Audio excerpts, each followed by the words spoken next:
Bom dia, boa tarde, boa noite, seja bem-vindo ao Consciente Podcast, episódio número 2. E novamente aqui, eu sou o Will Pereira e novamente estou na companhia de William Schutz para a gente fazer aquele programa que a gente combinou para repercutir tudo que aconteceu de bom e aconteceu de ruim nessas eleições e mais algumas coisinhas que estão acontecendo, inclusive ainda. Salve, salve, beleza? Salve, salve, beleza, já tá virando seriado quase, né? Episódio 1, episódio 2. É isso aí. Continuação e nós vendo os desdobramentos, né? Falta muita coisa para ser vista ainda. A gente vai acompanhando tudo em primeira mão e trazendo os detalhes aqui. É isso aí.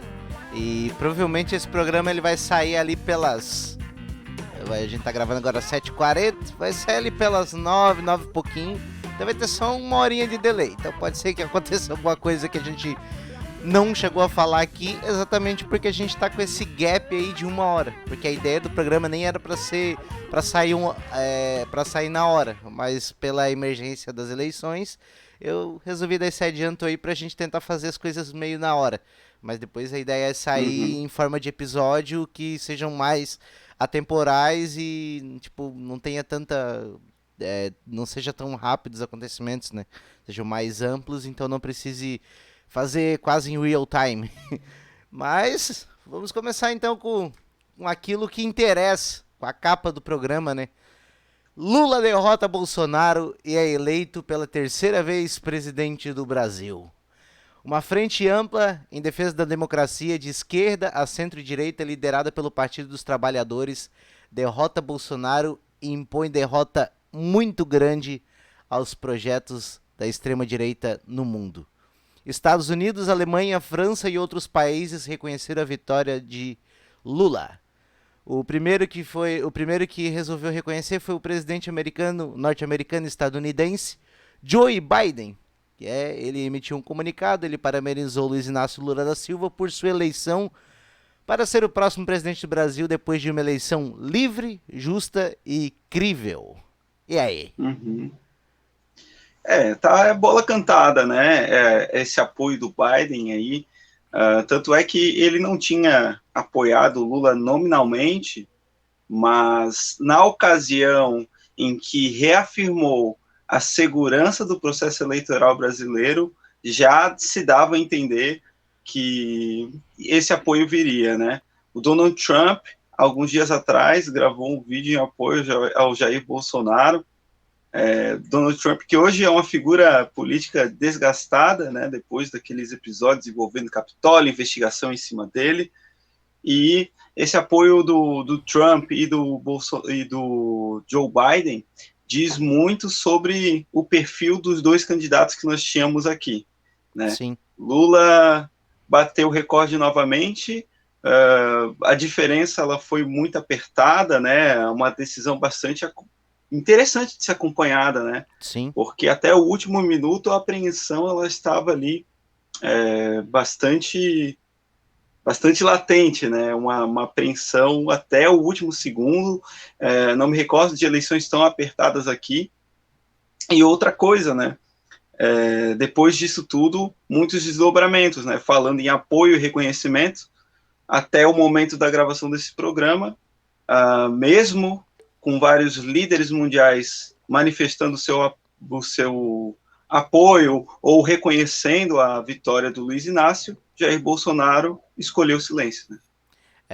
Está silente desde então, mas já vi que o famoso Centrão, inclusive o ex-partido de onde o Bolsonaro saiu, do pessoal no caso do PP, que é o líder do governo, na real não, o ministro da Casa Civil, que era o Ciro Nogueira, meio que já reconheceu.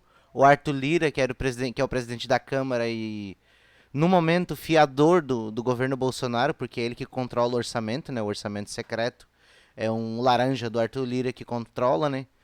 Ele também já meio Uhum. que reconheceu o resultado das eleições. A própria Damares já reconheceu. A Carla Zambelli, até podemos até fazer esse adendo que ficou sem cobrir das eleições, né? A Carla Zambelli saiu correndo com a pistolinha atrás de uma pessoa, né? De um Só uma adversário pistolinha. político que saiu ofendendo, É. né? E aí, tipo, falou lá, vocês vão embora, não sei o que, vão varrer vocês daqui, não sei o que, chamou de filho da puta e chamou de tudo. E aí ela, parece que ela ficou braba mesmo quando alguém chamou ela de espanhola e deu adeus, né? Porque tem Aham.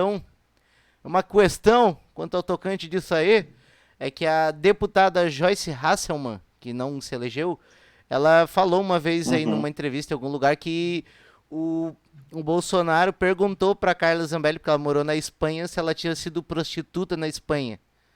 E daí depois da Zambelli fazer um escarcel lá na CPI da Covid, eu não lembro em qual dia, né? Mas teve um dia que entrou toda a Câmara lá, os bolsonaristas, e fizeram um auê todo. E aí ofenderam o Omar Aziz e tal. E aí ele pegou e postou lá uma música, alguma coisa falando da espanhola, e aí voltou esse bagulho à tona. E o pessoal pegou e chamou ela de espanhola. E ela pegou e saiu correndo atrás de um cara e apontou uma arma pra ele, mandou o cara deitar no chão e tudo, e perdeu as estrebeiras. É um episódio muito tenso aí, né? O... É bastante complicado falar desse episódio, porque o cara ali, a vítima desse ataque, é uma pessoa de uma minoria, um eleitor, né? Então é uma questão bastante delicada aí, inclusive ela disse que não vai se entregar, mas tudo tende a que a situação fique feia pro lado dela, né? Ah, sim. Na real, se caso quisessem, a polícia poderia prender ela mesmo em flagrante, porque tem vídeo em flagrante, ela estava do lado da polícia para registrar um BO. Ela não poderia Uhum, portar uma uhum, arma em período de eleição ali, porque foi aprovada uma portaria do TSE sim, impedindo a utilização de arma. sim, Isso tem força de sim. lei, né? E, Bem lembrado, bem e de lembrado. acordo com o foro privilegiado de um deputado, ele é exatamente. A única exceção do foro privilegiado é situações de flagrante, né? Uhum. Então acho que caso quisessem, já poderiam ter botado ela numa prisão preventiva e tal.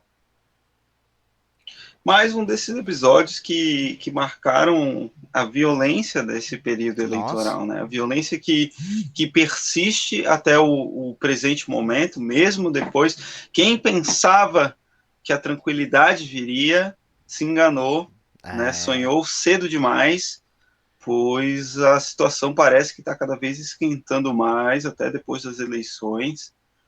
Mas, enfim, novamente falando sobre apoio, né, inclusive e repercussão do resultado, até o Flávio Bolsonaro já falou, o Sim. pai ainda não disse nada, Michele Bolsonaro apareceu brevemente só para falar a respeito do unfollow no Instagram. É Teve esse tititi, né?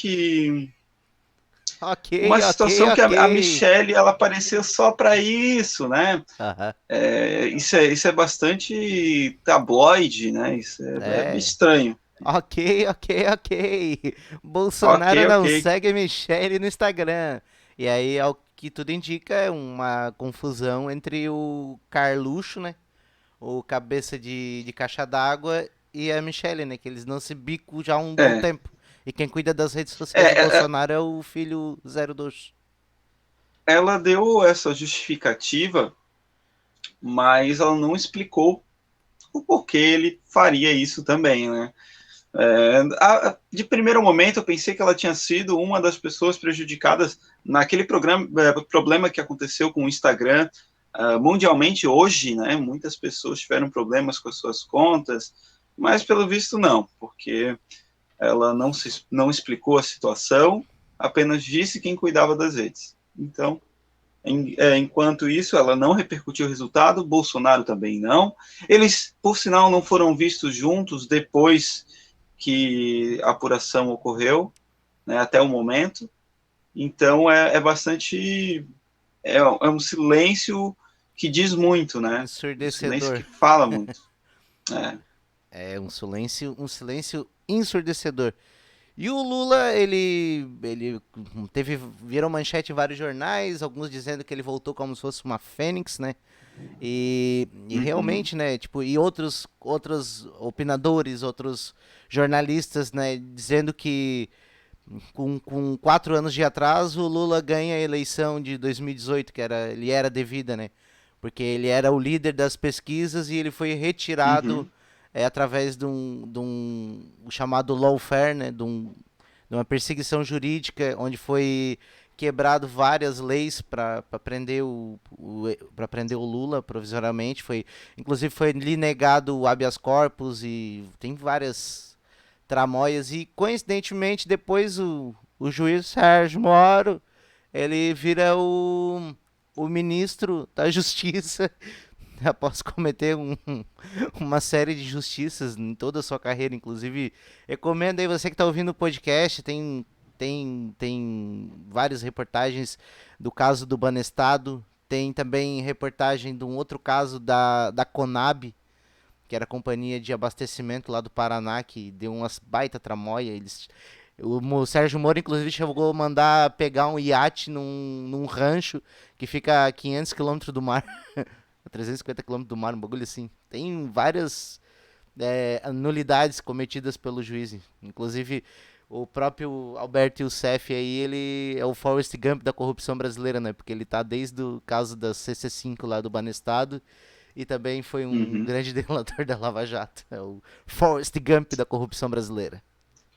E aí ele se aproveitou daquele momento ali da Lava Jato, que estava ganhando força, mas, ao que parece, né, agora nessa trajetória política, Sérgio Moro parece que esqueceu as raízes de juiz, né? Parece que mudou de carreira e é isso aí, até porque ser julgado como um juiz parcial pelo Supremo Tribunal Federal é algo que realmente não pegaria bem para nenhuma carreira, né? Não importa que seja a pessoa e quem ela tivesse condenado.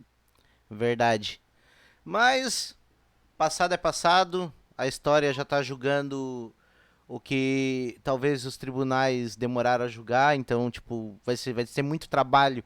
Até, inclusive, um dos motes da eleição foi a questão do ladrão, do corrupto, do bandido, e mesmo ele não tendo, porque ele sendo inocente, porque pra você que não sabe, inocente é todo aquele que não tem uma sentença transitada e julgado contra si.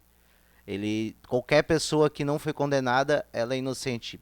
À medida que foi anulados os processos por nulidades cometidas pelo juiz, é inválida a sentença, então ele é inocente. Não existe esse negócio de descondenado e qualquer outra coisa que o valha. Eu acho que é uma série de confusões com termos técnicos que acontecem, né? Mas o que eu acho que tornou o debate tão cansativo nessas eleições foi essa insistência nesse tipo de discurso, né? Uma vez que até o próprio Lula ele manifestou estar inconformado com isso, né? Insatisfeito com o nível do debate não ser propositivo, né? E tivemos os debates, todos eles, e as campanhas muito calcadas, isso de ambos os lados, mas muito mais agressivamente do lado do Jair Bolsonaro, com os termos ex-presidiário, entre outros termos, um debate muito calcado no moralismo, né, ou falso moralismo, né? Aí cabe as pessoas julgarem, e muito calcado no aponta-dedo, né? Enquanto muitos eleitores se entretinham com isso, outros queriam proposições para o Brasil, né? E aí nós chegamos a essa marca do índice de abstenção somados com brancos e nulos, né? Então pessoas que não escolheram nem Bolsonaro nem Lula ou não foram votar, chega aos 25%, né? Bate os 25%. Então, verdade. é um índice muito alto. Um quarto do nosso eleitorado não optou nem por um nem por outro, né? Talvez essa falta de proposições. Né? Famoso lavou as mãos. É, É, é bem complicado, né? Tipo, muito pânico moral, muito, ai, o país vai virar uma Venezuela, sendo que o governo, o Partido dos Trabalhadores governou o país por 13 anos. É, esse negócio de ter feito um porto em Cuba, de ter feito. Isso aí é exportação de tecnologia. Da mesma maneira que tu pode exportar alimento, tu pode exportar matéria-prima, tu pode exportar serviços. E foi exatamente isso que foi feito. Isso é a maneira. Até fala. É a maneira que Keynes, né, inclusive fazia inclusive o Lula, ele citou brevemente no isso debate. no debate, né? E passou, passou a mão sobre esse tema brevemente no seu discurso, quando falou em exportar ciência e tecnologia, né? Sim. Foi brevemente citado no discurso de vencedor do Lula. E num sistema capitalista existe a disputa de mercados. E o mercado da construção pesada brasileira estava crescendo muito. É exatamente por Uhum. isso. Estava começando a ocupar mercados e criar espaço de mercados. Por exemplo, a Petrobras chegou a comprar um posto de petróleo numa petroleira lá nos Estados Unidos, né? Mas eu não lembro exatamente, acho que é Passadina, né? Uma refinaria. É, Pasadena, né? É. E É, essa isso só engrandece as relações internacionais, né? Além de estimular o mercado, né, isso só engrandece as relações internacionais, coisa que também foi frisada pelo Lula no discurso, né? sim. De colocar o Brasil no mapa, de exportar a brasilidade para o mundo inteiro, Sim. né? E É, não só a brasilidade, mas também produtos, serviços e, consequentemente, ganhar tanto capital quanto respeito e, entre outras coisas, relações. Né? geopolítica, né? Ter relevância geopolítica, né? É muito importante para qualquer nação. Até de repente agora, porque foi uma eleição muito vista no mundo, muito esperada ao redor do globo. A prova é que assim que deu o resultado, vários líderes vários líderes de grandes economias, né, já parabenizaram Lula, coisa que isso até dá uma reforçada no processo democrático brasileiro, né? Teve observadores Uhum. internacionais e Sim, sim. tipo, rapidinho, o Lula teve encontro com o Alberto Fernandes, se eu não me engano, hoje. Teve. Hoje. Já teve ligação do Macron. Inclusive, até o Lula, antes de ser presidente, ele estava fazendo a turnê pela Europa agora, né? Antes do começo das eleições. Ele foi recebido pelo presidente da União Europeia, o, o Olaf Scholz, se eu não me engano. Não, é o Macron agora, né? Eu sei que ele foi recebido pelo chanceler alemão, Desconheço. ele foi recebido Uhum.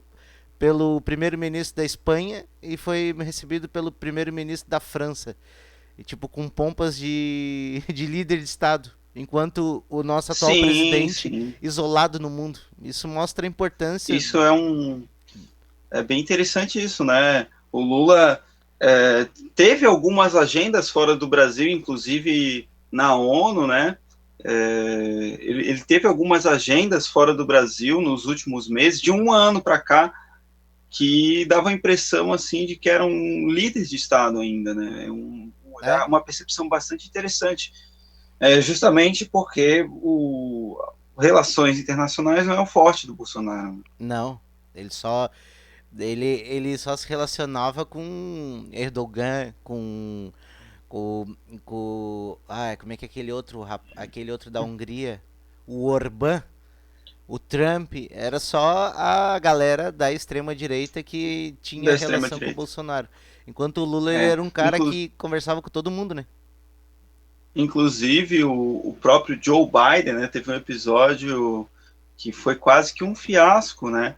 Bolsonaro explicitamente pediu em uma agenda internacional apoio ao Joe Biden e recebeu um não como resposta e ficou aquele climão na sala, né? Aquela sopa E de climão. Bolsonaro voltou com esse não, trouxe na mala e agora ele está vendo, né, que o Biden foi muito ligeiro em dizer as palavras de parabenização ao Lula.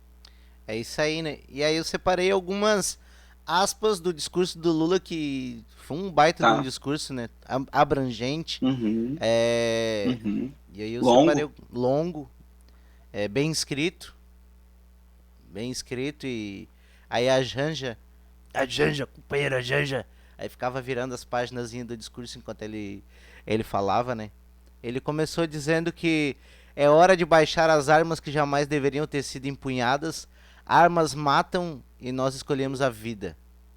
Já viu uma mudança de 360, de 180 graus no discurso, né? Sim, sim.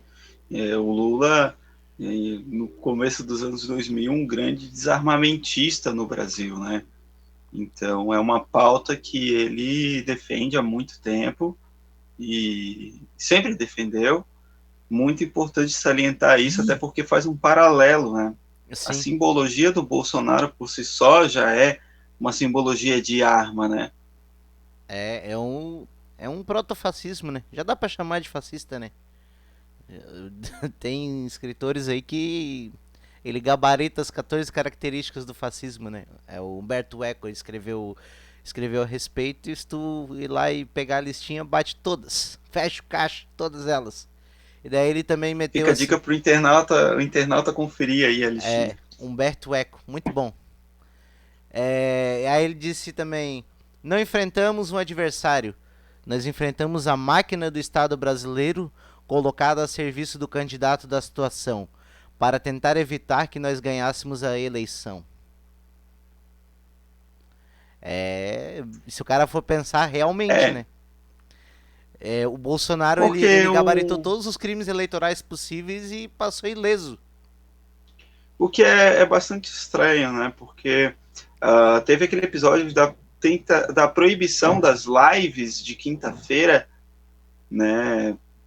Por ser na residência do presidente da República, que não fez tanto sentido assim, porque o Bolsonaro, há muito tempo, antes mesmo da campanha, já fazia as lives no mesmo local, no mesmo horário, no mesmo dia, só que, em contraponto, Bolsonaro ele usou muito recurso e muitas agendas De dele como presidente, presidente sim. para fazer campanha, né? Abertamente. 7 de Então, setembro aí. parece que tentaram justamente, parece que tentaram penalizar algo que de repente Faz era algo que sentido. ele já fazia sempre, que ele fazia sempre no mesmo horário, no mesmo local, e uma série de outros possíveis delitos ali poderiam ter sido observados, ao meu ver, mas não foram, né? E o Bolsonaro usou a máquina pública e muito, né? A gente viu isso Nossa, acontecendo.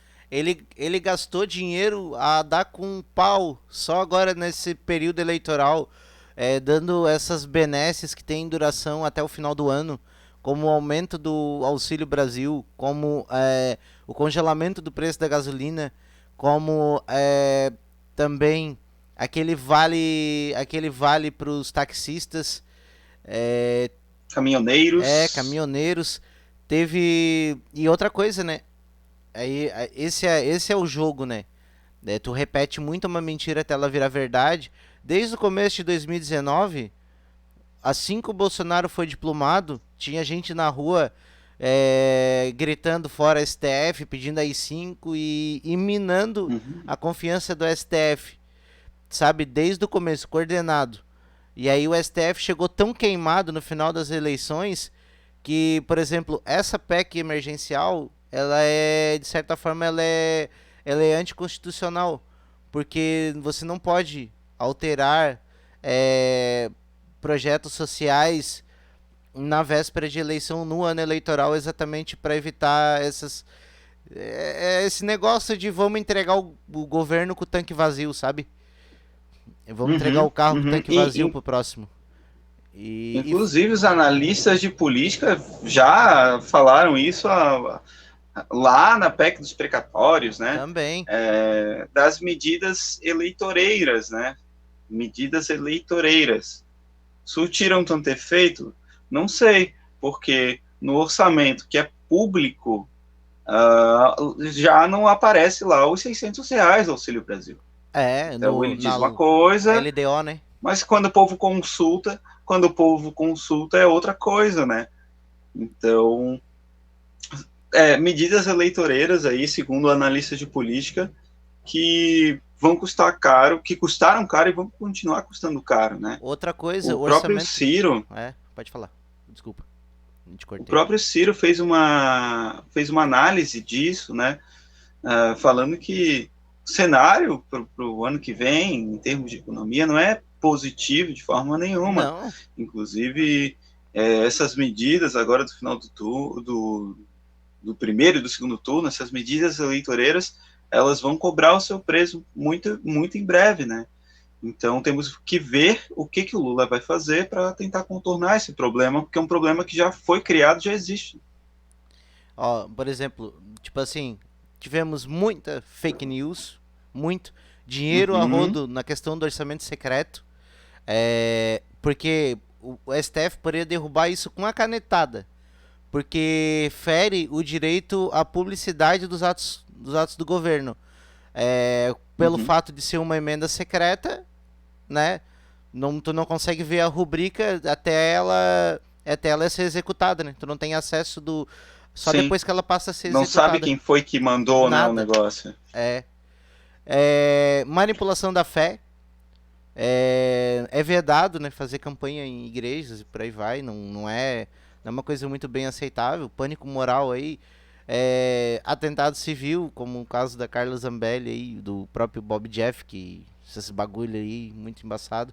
Aparelhamento da polícia, porque, se eu não me engano, o Bolsonaro trocou 4 vezes o diretor-geral da Polícia Federal com provas, inclusive vazou na reunião. Engraçado, né? O Moro, ele não tem nenhum problema com corrupção, né? Desde que ela só tem se ela for do PT. Porque ele saiu do governo Bolsonaro dizendo que estava tendo aparelhamento, não tava por causa que o Bolsonaro queria trocar o diretor-geral da Polícia Federal, que era amiguinho dele, que era Uhum. eu esqueci o nome do cara. É foda, o cara fez os bagulho de improviso. Aí ele pegou e trocou. Ele nome, mudou. nome é complicado, cara. É. Oi, tava na ponta da língua. E no começo quando saiu o escândalo das rachadinhas, com o relatório do COAF, mostrando as transferências exageradas, né? Na questão lá do sigilo bancário do Flávio Bolsonaro, o Moro, ele mudou, ele tirou do Ministério da Justiça o COAF, que é o controle de atividades financeiras, e colocou no Ministério da Economia, para ficar na batuta do nosso querido Paulo Guedes. Então, tipo, cara, Bolsonaro, ele, assim, ó, ele atropelou a Constituição, assim, umas par de vezes, tranquilamente. Inclusive, ele teve que responder sobre isso no debate da Globo, o último debate, se ele respeita a Constituição, e ele sapateou e acabou falando de várias coisas que não necessariamente tangiam o que dizia a pergunta, né? É o Media Train, né? Você finge que pergunta, eu finge que respondo. É o Media Train. O media training, claramente o media training do Bolsonaro, ele não surtiu muito efeito, sim, até o último debate. Eu percebi que no último debate, o Bolsonaro ele mudou um pouco a postura dele, se aproximou da câmera primeiro, tentou falar mais Ele diretamente, foi. tentou puxar mais o Lula. Ele mudou um pouquinho, mas até aquele momento, até o último debate, o media training não tinha funcionado muito, não. E foi um debate, até para fazer esse corte de debate, foi um debate que o Lula foi muito bem. Ele conseguiu Sim. responder tudo que todas as questões espinhosas, ele conseguiu responder bem. E até, sei lá, ele conseguiu, como é que eu vou dizer assim, ele conseguiu encurralar o Bolsonaro várias vezes. Ele conseguiu controlar, que é muito isso, né? É muito controlar a narrativa. Um debate é tu, É. tu colocar as questões espinhosas o tempo inteiro e deixar o cara nas cordas, e tu, mesmo que o cara tá defendendo aqui, tu seguir socando nem que seja a mão dele, para ele não ter tempo de revidar esse debate foi muito isso, porque como é uma rinha, né? É 15 minutos para cada um para fazer o que quiser, né? Joga ali, parece que joga dois galos ali no. É a rinha de político. Eu falei ainda, vai É, começar a rinha de político, pessoal. Vamos lá. mas mesmo assim, eu acho que o debate ele ganhou um tom muito repetitivo. Ah, sim, o Né? cara tá Você que é ouvindo. mentiroso, não, você é mentiroso, não, você é mentiroso, você não cansa de mentir, não, não cansa de mentir, você cansa de mentir, né? Fica aquela coisa.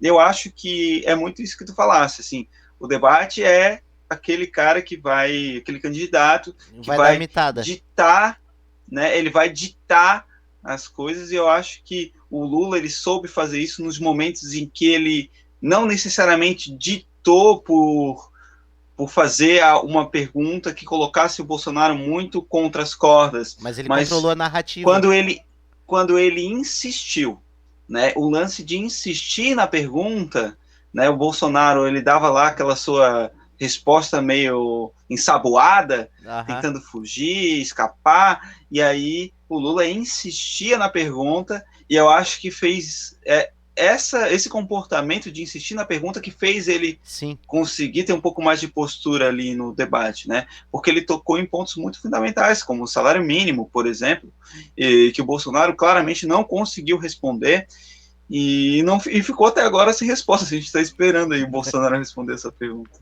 Não, por falar em perguntar e ser repetitivo, no Rio Grande do Sul o Onyx não foi eleito, o Eduardo Leite, depois de todo o embrólio de ter se não ia mais disputar, ia disputar a presidência, depois voltou atrás e acho que pela primeira vez, né, um candidato lá no Rio Grande do Sul se reelegeu, né? E aí antes teve o debate da Globo, né? E aí o Onix, eu não sei como é que esse cara, ele conseguiu, talvez isso fale muito do governo Bolsonaro. Ele ocupou 3 ministérios no governo do Bolsonaro. E daí a gente vai ver o Pois é, resultado o aqui. cara é multifunções, né? Ele é ruim em Multifunções, tudo. né? Pois é. Qual a alternativa ao regime de recuperação fiscal, candidato? Completamente diferente da sua escolha. O senhor fez uma má escolha. Diga a alternativa, então. O senhor fez uma má escolha, explique a sua. A minha já é conhecida, a sua que não é. Por favor, explique qual é a sua alternativa. Eu não tenho por que explicar uma escolha que não foi minha, foi sua. Eu não estou pedindo explicação do regime assinado, eu quero saber da sua alternativa. Qual é? A sua alternativa trouxe uma dívida de 168 bilhões para os gaúchos pagarem em 30 anos. O senhor acha que está certo? Não é verdade, mas qual a sua alternativa, candidato? O senhor trouxe para o Rio Grande do Sul uma dívida de 168 bilhões. Isto é fato e é verdade e eu lhe provo. Qual a sua alternativa, candidato? Muito melhor do que a sua. E qual é ela, candidato? Extremamente melhor que a sua e muito mais responsável com o presente e futuro do Rio Grande do Sul. Ela é melhor, mas qual é ela, candidato? Completamente diferente, porque vou servir as pessoas e não me servir do Rio Grande no projeto presidencial. Ai, cara. Ai, William, é difícil eu me segurar aqui para não rir, porque E teve uma outra. complicado. Teve uma outra. Eu até. Cara, que eu acho genial. Dos pipoqueiros, não sei se você viu. Não vi. Não, então, tava falando dos ministérios aí, né? Eu tenho que achar aqui que tá no. Depois você pode assistir o vídeo. Tá no Instagram do Leandro Demore. Inclusive, acompanhe, Ah, sim. recomendo que você Uhum. acompanhe o trabalho dele, que é um ótimo jornalista, um cara muito bem informado, muito. Ele é um especialista na questão da Lava Jato. Uhum. Conheço, ele tem uma newsletter bem legal. É. Aí aqui, ó. Não conseguiu parar em nenhum, porque não deu certo. O ministro pipoqueiro. Respeite os pipoqueiros. São tão dignos quanto tu. Vergonha. Respeite os pipoqueiros. São pessoas que dão duro. Tipo, ele foi não conseguiu. Respeite os pipoqueiros. Difícil a situação. Esse. Difícil. Cara, e esse Mas bicho é chegou pro segundo o turno, né, cara? Eduardo. O Eduardo ele fez justamente isso que a gente estava falando, né? De insistir na pergunta. É. E aí o adversário ele fica coado, né? Não sabe o que falar. Não tem. É um conjunto vazio de ideias, né? Ele tá ali. Inclusive, uma virada do Eduardo Leite, né? Depois dele lutar para conseguir o segundo turno, conseguiu uma virada e apesar de não ser um candidato da esquerda, ele conseguiu tirar o Lorenzoni ali da briga. Sim, ali. Tipo assim, é igual eu vi um vídeo de um humorista que ele é de Brasília e ele tava fazendo campanha pra Flávia Arruda pra poder tirar a Damares do Senado. É tipo assim, tu tá vendo aqui o capeta? Apoia o capeta, que é pior do que. Sabe, tu tá. Ó, É, é isso? é o menos pior, né? É, Menos pior. é bem isso. E aí vamos voltar aqui ao ponto da gente deu uma volta do caramba. Mas é. Mas eu acho que todas as informações estão corretas. Tem bastante. E a gente vai desmembrando, vai aparecendo coisas novas pra falar. E acho que é importante a gente falar, porque na real os próximos programas vão ser mais sobre. Não vão ser muito noticiosos, né? Vai ser uma outra pegada. Mas eu acho que era importante na questão da eleição deixar bater nesses pontos aí. E aí ele meteu assim, o Lula, voltando ao discurso do Lula, ele assim, tentaram me enterrar vivo e estou aqui para governar esse país. E a gente já falou muito sobre a questão do Lula no que tange a Lava Jato e tal. E daí depois ele falou assim, nosso compromisso mais urgente é acabar com a fome outra vez. Não podemos aceitar como normal milhões de homens, mulheres e crianças nesse país não tenham o que comer ou que consumam menos calorias e proteínas do que o necessário. Que é uma verdade, é um problema que assola 34 milhões de brasileiros e acho que nisso ele é um pouco craque, né? Eu só espero que as Fome políticas zero, né? eu só espero que as políticas que sejam aprovadas elas sejam mais difíceis de derrubar com uma canetada só, como tipo, o Bolsa Família ele venceu no governo do Bolsonaro, ele destruiu toda uma cadeia de programas sociais que acompanhava o Bolsa Família. Porque Sim, sim.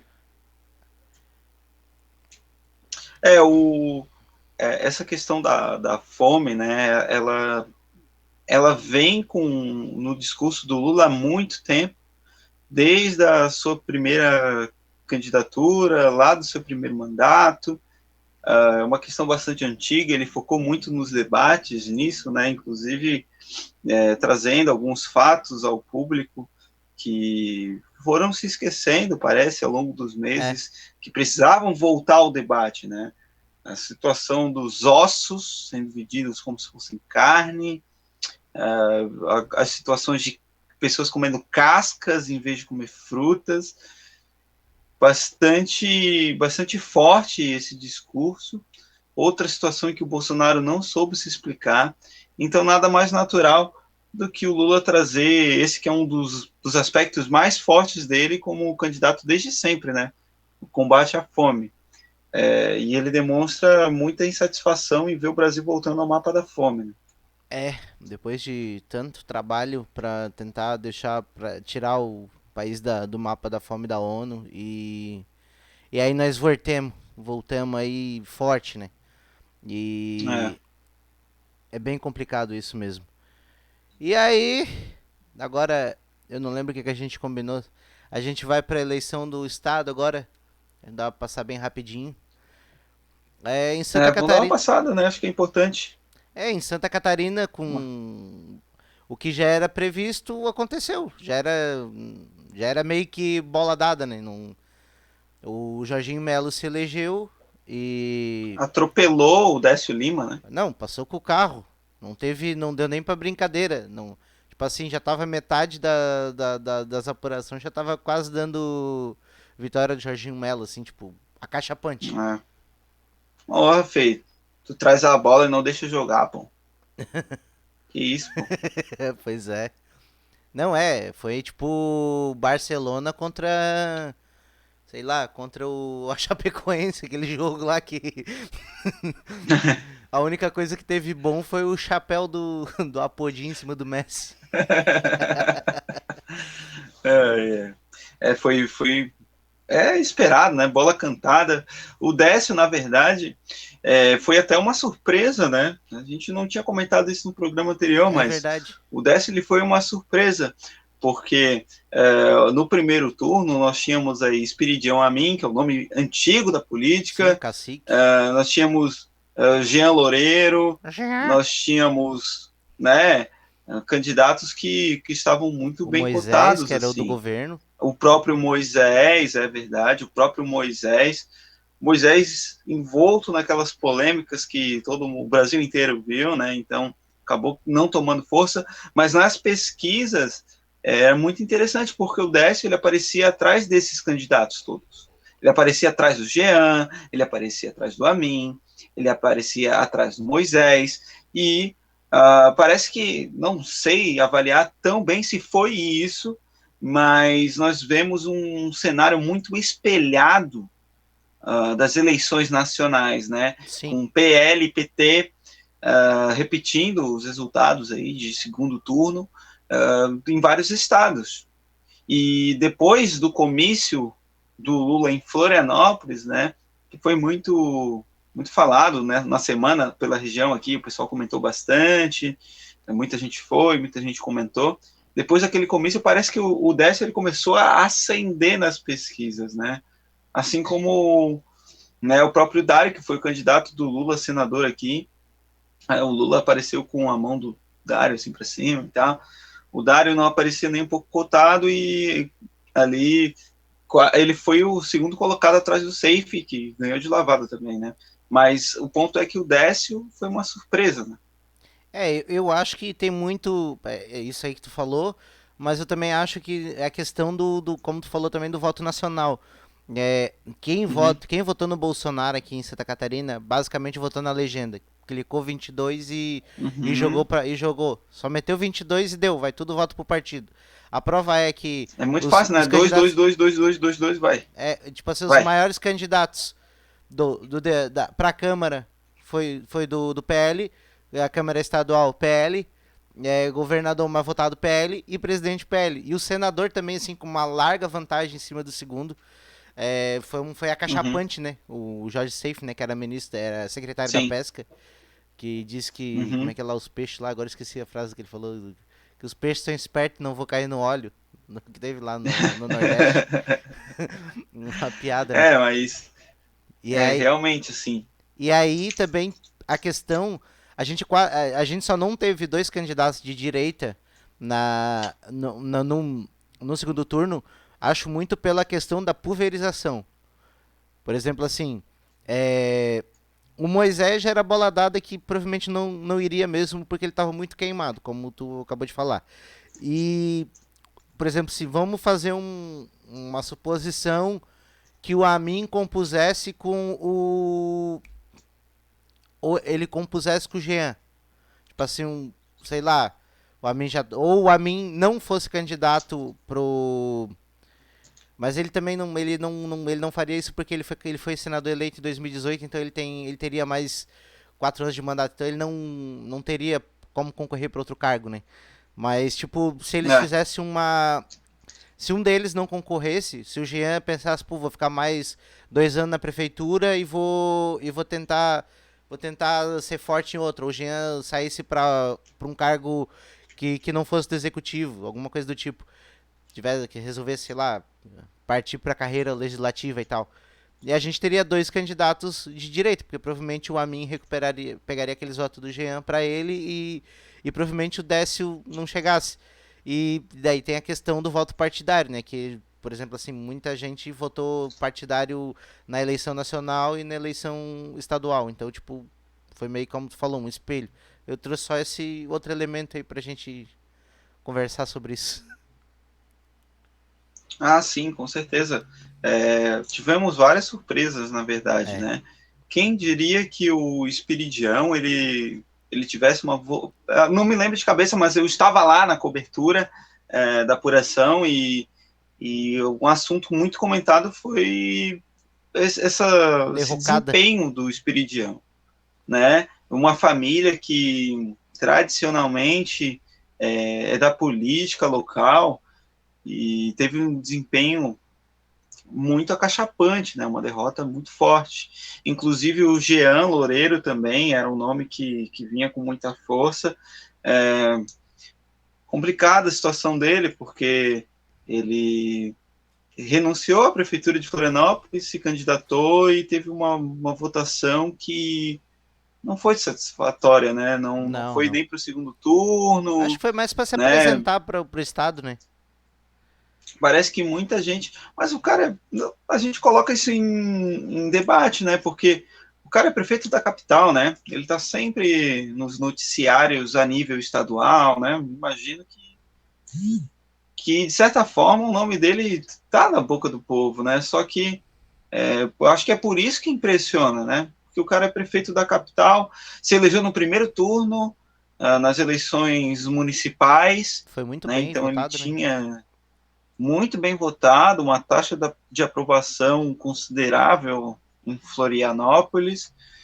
Então, eu fico muito surpreso, não tanto com o Moisés ali, o Moisés não surpreende, como a É, gente comentou, mas com esses dois outros candidatos que eu esperava, e muita gente esperava, que eles tivessem uma votação muito grande, assim.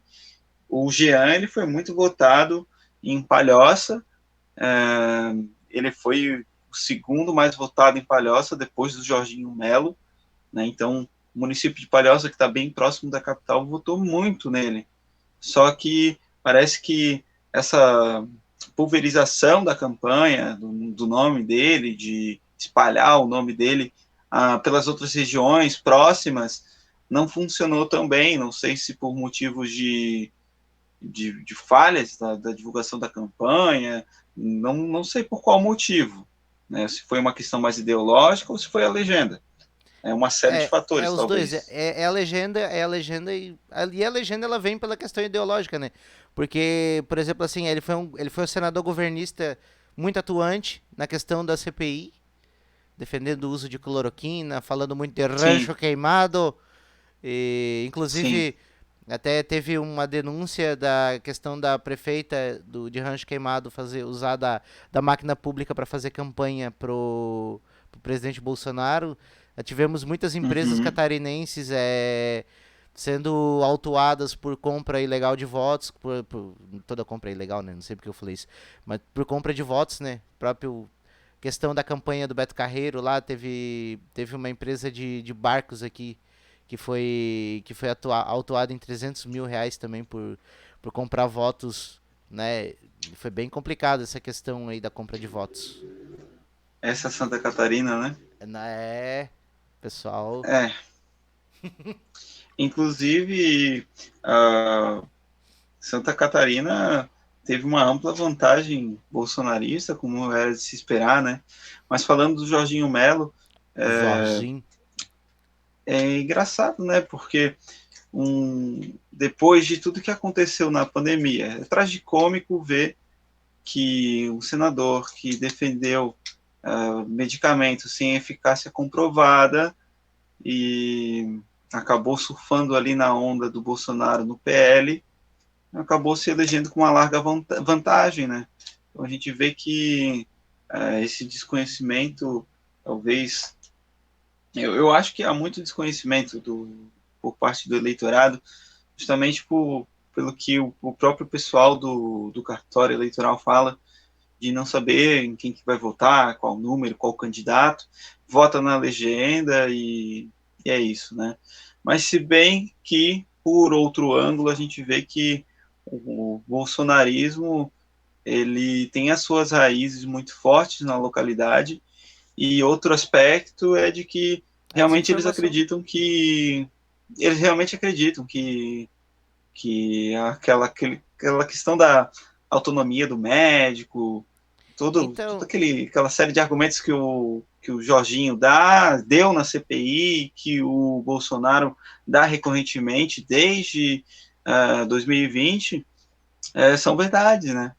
é, Então, enfim, e aí Santa Catarina tem essa divisão. então eu ia falar muito sobre a questão às vezes o cara acha que as pessoas são mal informadas no questão do Jorginho Melo, acho que elas são informadas demais, mas por informação enviesada.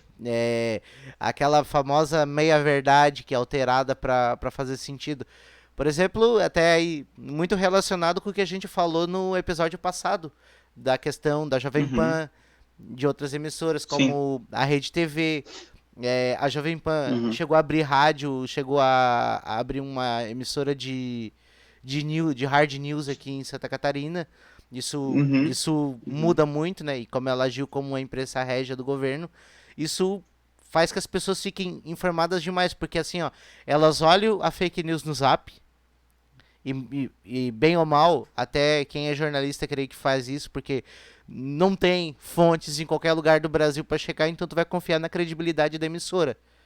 E pelo fato da emissora ser uma concessão pública, ela te traz, né?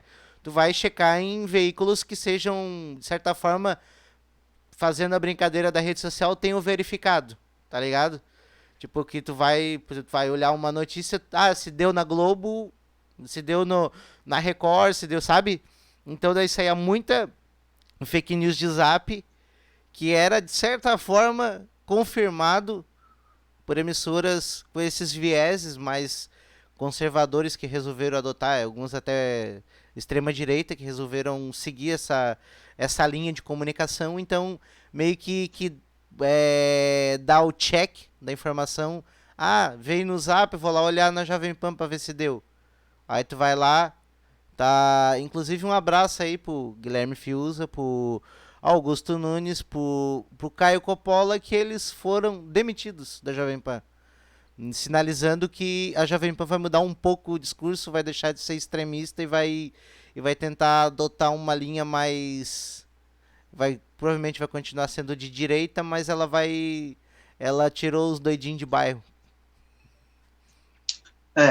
É, eu acho que essa é aquela discussão que a gente teve exaustivamente ali no primeiro programa, né? Não, eu só quis trazer a origem Mas, da questão do voto no Jorginho, assim, dessa sim, questão é, da narrativa.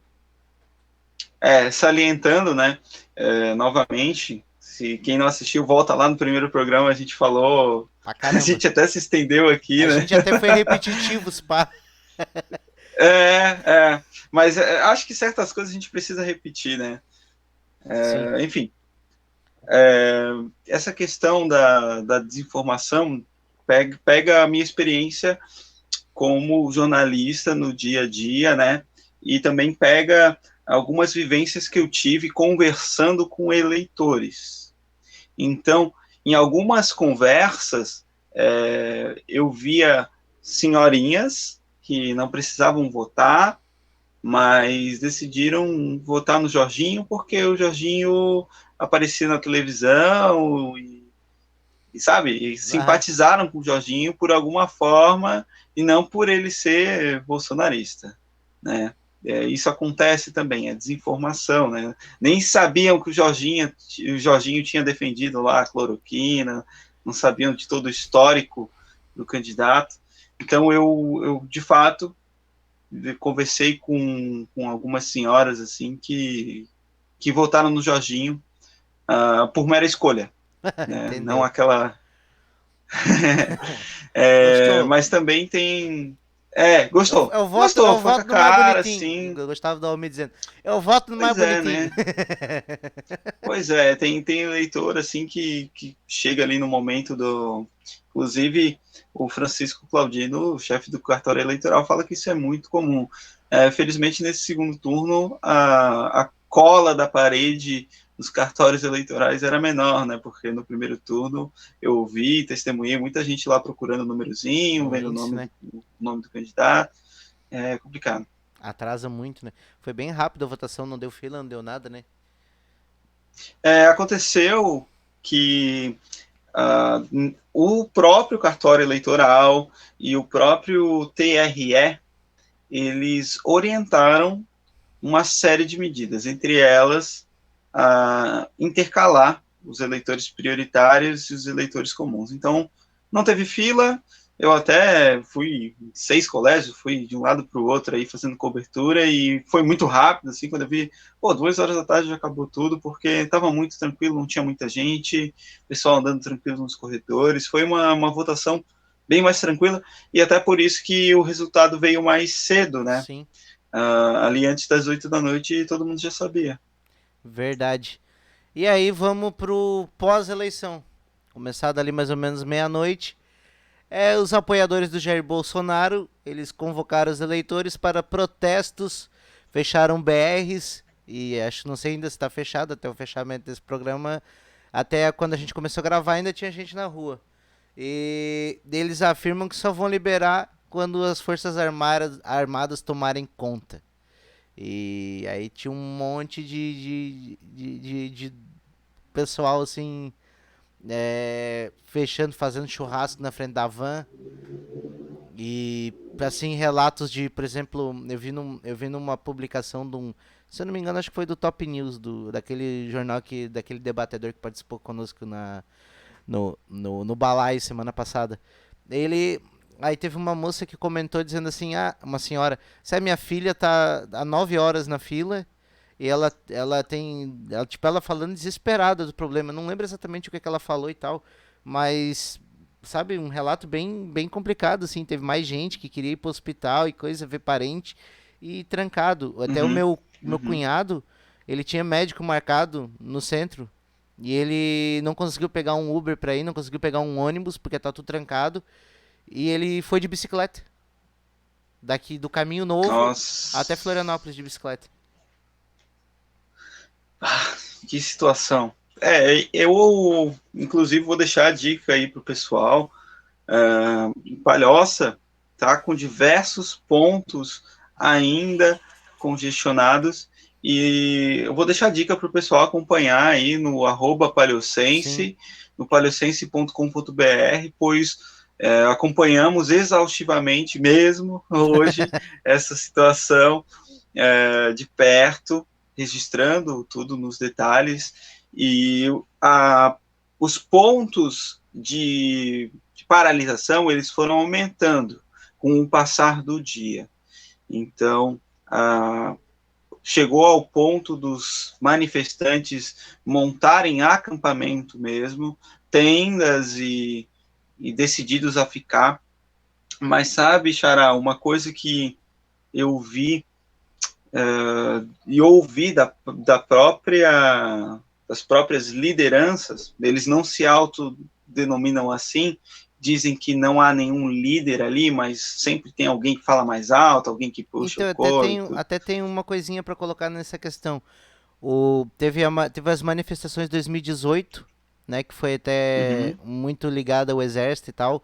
O caminhoneiro Wallace Landim, também conhecido como Chorão, ele gravou um vídeo dizendo reconhecer a vitória nas urnas do Lula e no segundo turno das eleições presidenciais e pedindo pelo fim da paralisação das rodovias do país. O líder da categoria, como eu falei, ele ganhou visibilidade em 2018 durante a greve.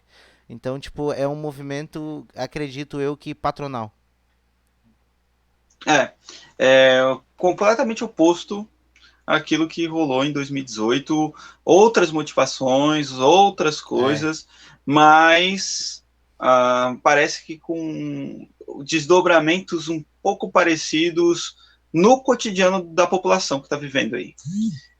Eu acho que talvez até pior em certo aspecto, por impedir esse deslocamento, vir, né? Algo até que é inconstitucional, né?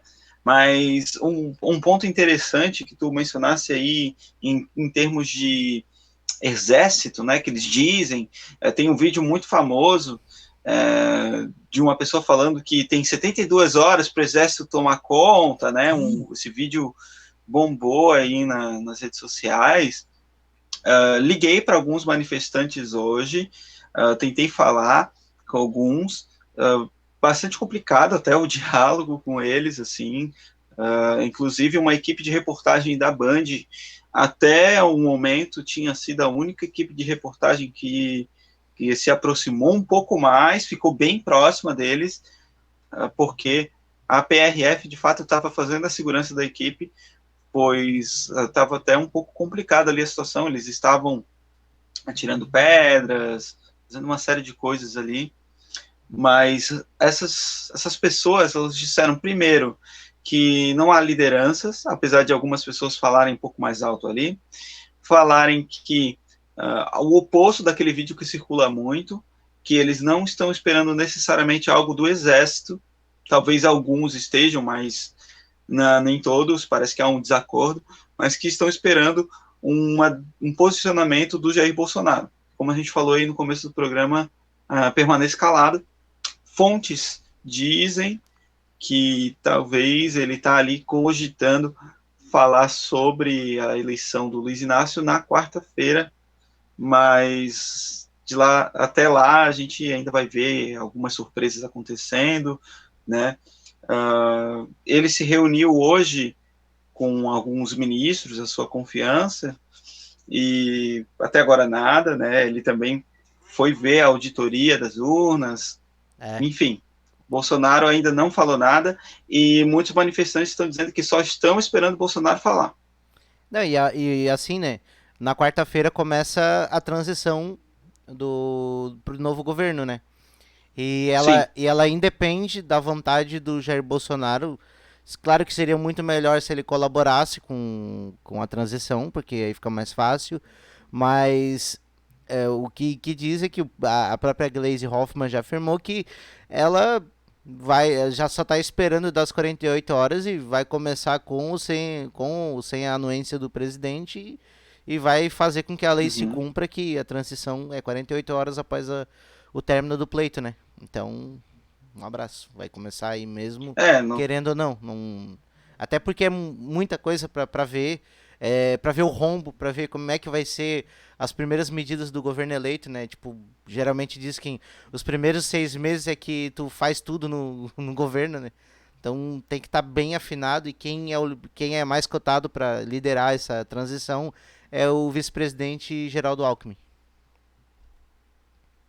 O Alckmin ele vai ser um ponto, um eixo central ali nas negociações, né? Ele vai ser uma figura muito conhecida no meio, já disputou eleições presidenciais, ele vai ser uma figura decisiva ali. Mas uma coisa que me chama a atenção é que me lembra muito esse período que estamos vivendo pós vitória do Lula, me lembra muito a recente eleição de Joe Biden e Donald Trump, em que o Trump ele se negou e se nega ainda, né? Por sinal ainda se nega, ele ainda se nega a reconhecer a vitória do Joe Biden. Toda vez que fez isso, fez de forma muito tímida, né? E ele ficou calado até que o tempo depois se pronunciou, mal citou o nome do Biden, pareceu o apoio tímido do Ciro Lula, né? Nem citou o nome do Biden e tal. Então está me lembrando muito aquele processo. E isso é bastante preocupante, porque aquele processo ali de início de transição ali,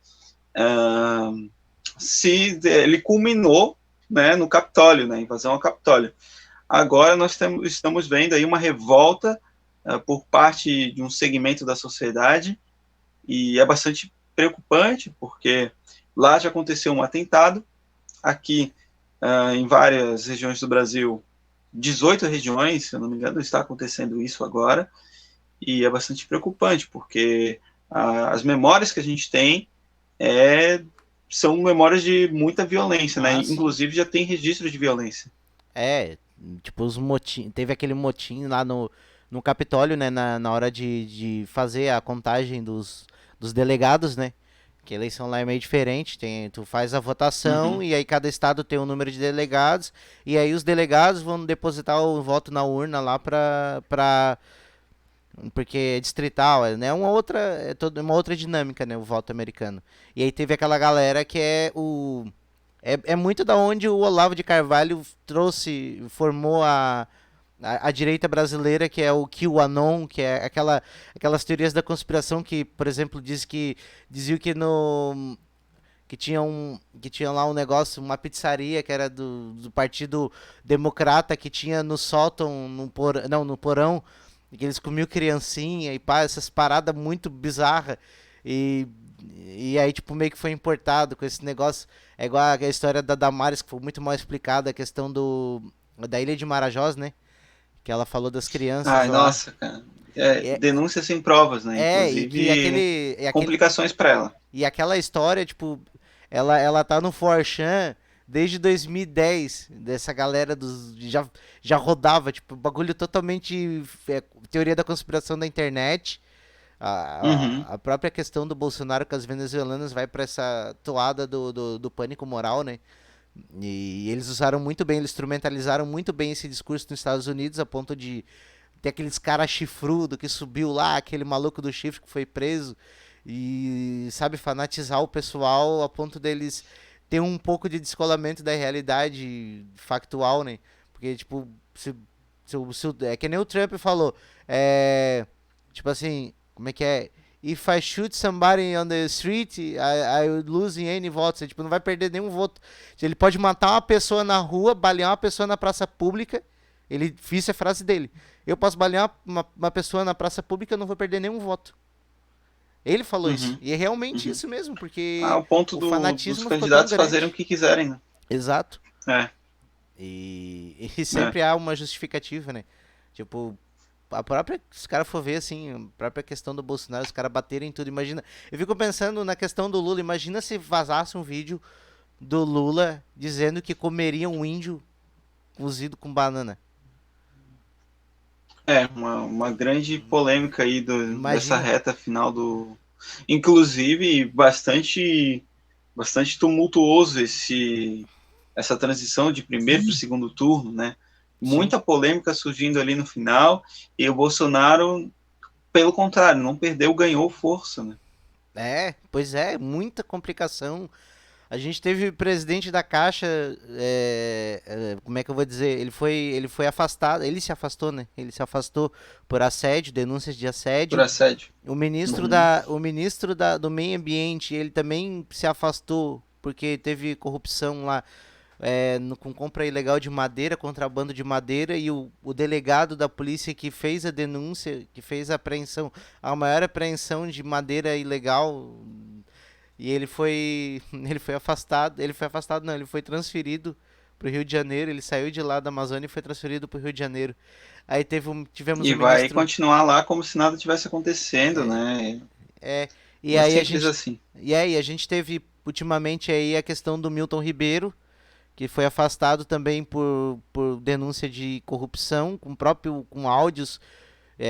Teve o presidente da Assembleia de Deus falando textualmente num culto que quem quisesse receber dinheiro ia ter que conversar com o pastor, porque só passava pelo pastor. E o próprio áudio vazado do Milton Ribeiro, sabendo da prisão dele. Ai, é que o presidente ele tá com pressentimento, sabe? Eu acho que eles vão vir aqui pegar, sabe? Por exemplo, assim, muitas evidências, coisas que passam batido.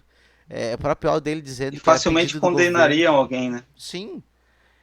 A questão dos imóveis, é que nem eu vi uma piada de um humorista chamado Thiago Santinelli, que ele falou assim, a questão dos imóveis, se o Sérgio Moro tivesse contra o Lula todas as provas que já se tem contra o Bolsonaro, ele teria dado um jeito de aprovar a cadeira elétrica e ia fritar ele ao vivo para TV Nacional.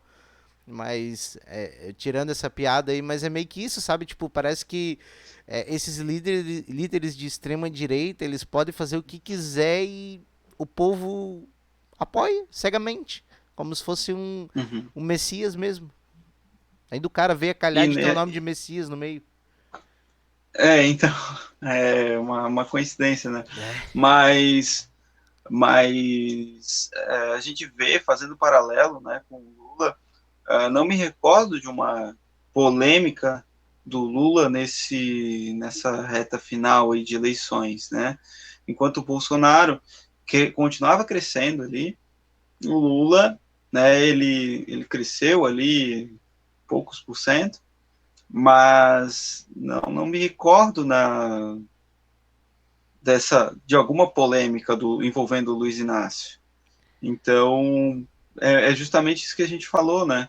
Bolsonaro envolto a muita polêmica, cresceu, o Lula lutou, cresceu, venceu as eleições, mas o pessoal ainda esperava uma margem um pouco maior, né? Dado o crescimento do Bolsonaro aí nessa reta final. É, Visto que o Lula não se envolveu em polêmica, né? verdade, mas tipo, teve a questão do a próprio massacre midiático que o Partido dos Trabalhadores sofreu, assim, de 2014 em diante, né, com a questão dos protestos e tal, e depois o julgamento midiático da Lava Jato, a questão de como já teve vazamento das conversas, que os procuradores conversando e dizendo que eles engoliu tudo que a gente mandava, eles nem mastigavam, eles já engoliu, tipo, eles não iam checar e já pegava e jogava.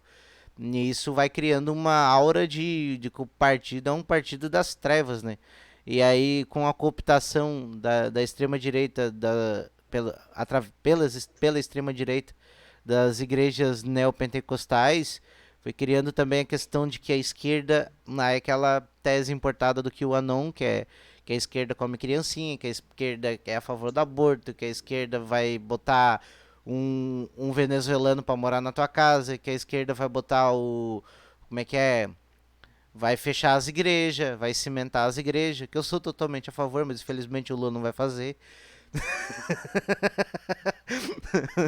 É um erro aí do PT, mas não vai. Aí, tipo, sabe, esses pânicos morais que foram criados que transformam o Partido dos Trabalhadores no bicho-papão. Aí, tipo, tu pode achar qualquer pessoa que tenha um mínimo de predisposição pra odiar o PT. Ah, mas é que o PT é ladrão. Fechou. Ah, mas o Bolsonaro também é. Ah, não, mas não foi julgado ainda. O PT já foi julgado. Ah, mas ele foi absolvido. Não, mas já foi julgado. Sei lá, 450 mil desembargador julgaram lá e fechou. Ah, mas não tinha prova. Ah, não quero saber. Já foi julgado. Ah, mas daí vai pro pessoal da igreja. Ah, não, mas é que o PT, ele é a favor do aborto, ele quer comer criancinha, ele quer... Então, tipo, qualquer nicho, ele pode... Se ele encontra uma desinformação do PT pra bater bem fácil, assim. E do mesmo jeito que existe um Bolsonaro personalizado pra qualquer grupo. Por exemplo, tem o Bolsonaro herói do exército, tem o Bolsonaro que é representado pela Damares, que é o da igreja evangélica, pela Michele. Tem o Bolsonaro liberal, que é representado pelo Paulo Guedes, que vai lá e corta a verba da educação. Não, mas ele está enxugando a máquina pública. Era desperdício que tá sendo cortado. Aí tu vai encontrando, sabe? Vai encontrando. Tem o Bolsonaro do Ministério Técnico. Aí no começo de técnico não tem nada. E aí no começo do governo, com aquele ministro da Educação. Ah, se tem os olavistas? Também tem os olavistas. Teve o ministro colombiano, aí depois teve o outro ministro, o Weintraub, que também foi indicado pelo Olavo de Carvalho. Então, tipo, era muitas. Tinha vários Bolsonaros pra. Porque assim, né, esse tipo de ideologia, ele não tem, como é que eu vou dizer, ele não precisa ter uma forma definida, porque ele não tá ali para defender bandeira, ele tá ali para se adaptar ao que tu precisa. Tipo, Uhum, ele não tem, por isso que tu pode encontrar um defensor da família que traiu a mulher já traiu duas ex-mulheres e tu pode falar um cara que é contra o aborto, mas que já defendeu a pílula do aborto. Sabe? Não precisa uhum, ter uhum. problema com contradição, sabe? É bem engraçado isso. É aquela pauta dos costumes, né? Parece que que o Bolsonaro ele se encaixa em muitos grupos que trazem o moralismo como uma questão que fosse um pilar fundamental para as eleições. E visto que, do outro lado, nunca vimos quaisquer campanha do Lula ou do PT, inclusive houve uma falácia ao vivo do Bolsonaro atribuindo no último debate ao Lula e à campanha dele um documento que se desconhece a origem e que falava sobre aborto, que falava sobre drogas, que falava sobre uma série de coisas, e nunca se viu isso, né, nas campanhas do Lula, e desconheço de outros candidatos do Partido dos Trabalhadores. Então, parece que tentam empurrar a goela abaixo esse moralismo, inclusive falando lá num dos primeiros debates nesse formato, 7 minutos o Bolsonaro falando sozinho a respeito de ditaduras e moralismo e aborto e um monte de outras coisas que não se discute o país, né? O Ciro e a Tebet tentaram fazer um contraponto juntos ali em alguns debates de, vamos falar de uma proposta? Sim, vamos falar de uma proposta. Coisa que não aconteceu nos outros debates e que os dois principais candidatos não fizeram. Eles se reteram muito nessa pauta dos costumes e do moralismo, né? E o ataque mesmo. Então, e o ataque, mas é isso aí que regeu as eleições, né? Quem é melhor e quem que é pior, no sentido do maniqueísmo mesmo, né? Quem é o herói, quem é o vilão dessa história. Então, dependendo da ótica, um é o herói, o outro é o vilão, um é o bandido, o outro é o salvador. Então, é bastante, além de ser polarizado, é um discurso que não traz projetos, que não traz planos, são palavras jogadas ao vento e um moralismo, né?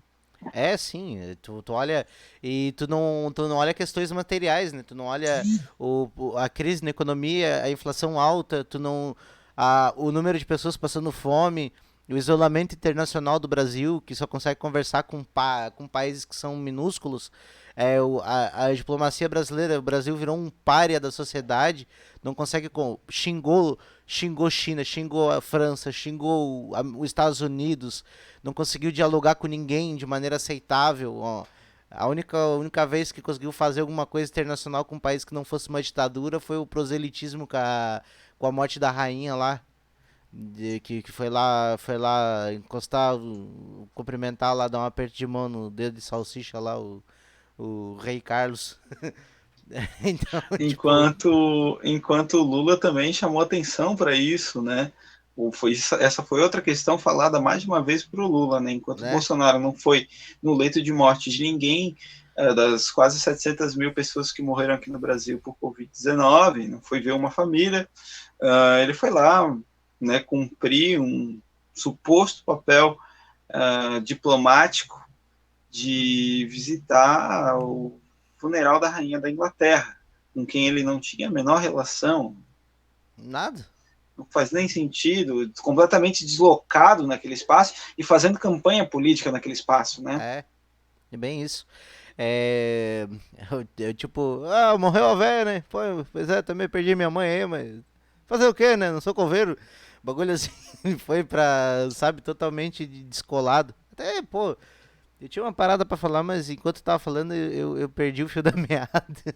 Então, é que eu fui prestando atenção no que tu ia falando, à medida que tu ia falando, eu esqueci minha linha de raciocínio. Cara, mas eu acho que a gente bateu tudo isso, né, cara? A gente bateu bastante, a gente falou sobre bastante assuntos, né? Já tem 1h18. Programa longo de novo aí, espero que as pessoas escutem até o final, porque tem bastante coisa importante aí, né? Eu espero principalmente que você, que votou no Bolsonaro por qualquer motivo que seja, que você faça lembrei, questão de fazer a análise material das coisas, né? Olhar, tipo, não vai, se uma pessoa disser que a água é molhada, vai ver se a água é molhada, encosta, bota ela na cara, toma um golinho, realmente a água é molhada. Não vai, tipo, cara, tem a galera que acredita esses bagulhos sem pé nem cabeça, mano. Sabe, esse negócio do Brasil virar uma Venezuela, virar uma Cuba. Tipo assim, tu olha a questão dos Estados Unidos, por exemplo, os Estados Unidos diz que é a democracia, a liberdade. Eles nunca mudaram o regime deles. A única coisa que eles fazem é exportar o estilo de vida deles para os outros lugares. E é meio isso que o Brasil tentou fazer durante a sua gestão aí dos governos petistas, que foi aumentar a sua zona de influência ao redor do globo. Isso é, cara, isso aí na real não é um defeito, é uma qualidade. É uma coisa assim, tipo, tu tá se posicionando no globo. Tu não tá isoladinho igual um país de terceiro mundo. Tu tá lá tentando, tipo, mostrar a tua marca pro mundo inteiro. Do mesmo jeito. E agora que... vem a Copa do Mundo. Agora Depois das agora eleições. Agora vem. Agora vem, né? Tipo assim, pra galera que gosta de coincidência, que gosta de questão, né? Em 2002 o Lula ganhou a eleição dele e o Brasil foi campeão da Copa do Mundo. Agora fica Olha aí, só. já foi a primeira parte, Vou agora começar tem que ver se... Vou começar a ficar supersticioso. Ai, meu Deus do céu. Isso Essa hora da noite fica essa difícil. palavra aí. Ah, viu? É porque eu vi... É complicado. Tem um vídeo do Bolsonaro que eu nunca... Mas... Pode falar. Pode falar primeiro. Não, tem um vídeo do Bolsonaro que ele... Na real não é um vídeo, é um áudio. Eu não consegui achar no YouTube, mas geralmente eles botam como vinheta no podcast chamado Medo e Delírio Brasília, que eu super recomendo, que é bom pra caramba. Aí... laudos, laudos aí, que ele fala. Então, os livros hoje são um montão de amontoado de coisa escrita que... Isso, sabe? Cara, parece um tio, né? Tiozão da família do Zap. Também Enfim. tem esse também, que é o tiozão, sabe? Tem pra todos os perfis. Multifacetário. Multifacetário. É incrível. Satisfeito? Falamos de tudo? Satisfeito. Falamos de tudo. Acho que a gente conseguiu dar cobrir aquele espaço de tempo ali entre a nossa primeira conversa e os desdobramentos ali que aconteceram e ainda trazer um pouquinho do que a gente tinha esquecido de falar antes. Então tá bem coberto. Acho que foi batido tudo assim. Cara, convido aí você a se inscrever. Se gostou, considere se inscrever no podcast aí pra não perder nenhum episódio. Vai ter uma galera bem legal aí. Espero que, se você caiu aqui de paraquedas e você tenha... Eu espero mesmo assim que essa conversa tenha feito você no mínimo refletir sobre o que tu pensa da vida. E não precisa levar em consideração tudo que a gente diz, mas vai pesquisar em trocentas mil fontes, vai se informar, vai fazer análises materiais, vai obter informação, vai olhar como é que tá o mundo ali fora, vai viajando, não fica preso na tua bolha, seja ela de qualquer lado que for, vai procurar aquilo que tu te identifica mais, mas primeiro vai construir uma base teórica para saber exatamente o que tu tá defendendo, é muito importante. Eu acho que é isso. E tem outros podcasts aqui no nossa plataforma aqui, tem o Freak News Show, que é o nome do canal, que saiu o episódio no sábado. Que aquele a gente faz ao vivo. Você pode acompanhar a gravação ao vivo, é aberto. É um bagulho no sense. A gente fala muita asneira, é uma outra pegada. E tem um podcast chamado Etilicast, que esse que vos fala conversou lá durante 2 horas sobre nada. Sobre tudo e sobre nada. E agora esse novo produto aqui. Cara, um prazer contar com a tua presença aí. Muito obrigado mesmo pela segunda oportunidade aí. Foi muito divertido. Adoro falar sobre política. Obrigado a você. Obrigado a todo mundo que assistiu até agora. E só reforçando, pessoal, busquem jornalismo de qualidade. Estejam sempre bem informados, com muitas fontes. Estamos aqui para isso. Vou até aproveitar, vou fazer um merchanzinho. Pessoal, se alguém tiver alguma dúvida, se alguém quiser saber alguma coisa sobre cobertura jornalística, vai lá no meu @ tá aí na descrição, me chama lá, a gente troca uma ideia, mas não fique mal informado. Às vezes a gente não sabe de tudo, mas a gente pode apurar tudo, a gente pode ir atrás de tudo. Então busque boas fontes, se informe e debata sempre. Troque ideias, igual a gente faz aqui.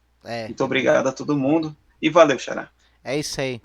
Então, até o próximo episódio. Muito obrigado pela sua audiência. Um forte abraço e Tchau!